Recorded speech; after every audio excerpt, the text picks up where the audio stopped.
Welcome to the Literary Titan podcast.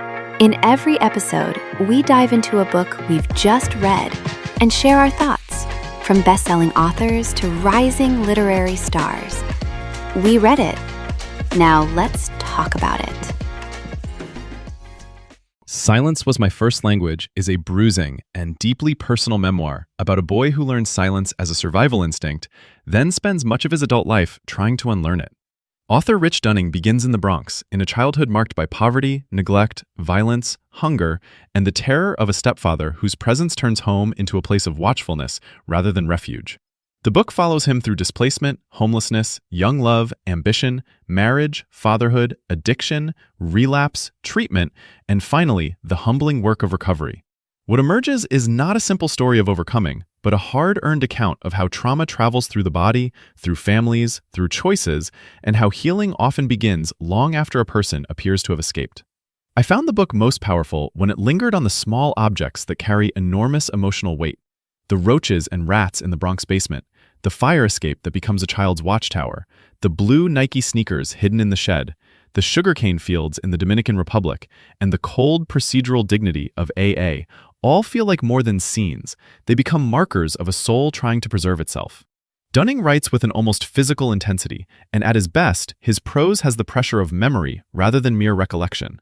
The sentences often feel carved out of dread, shame, and longing. This is a book about a life in which danger rarely announced itself gently, so the language often arrives with the same force.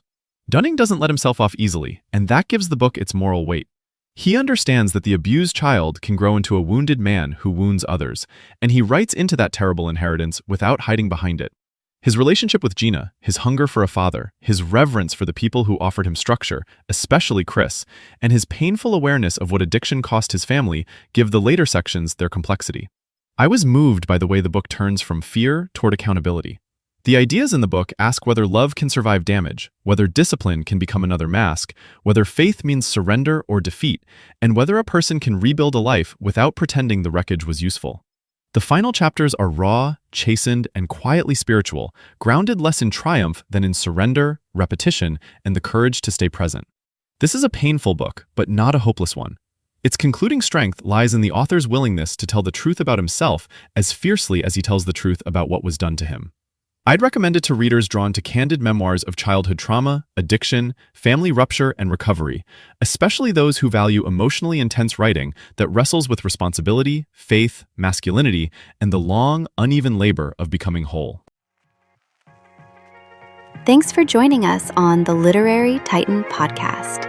If today's review sparked your interest, be sure to pick up a copy of the book and experience it for yourself. If you enjoyed the episode, don't forget to subscribe, leave a rating, or share it with a fellow book lover.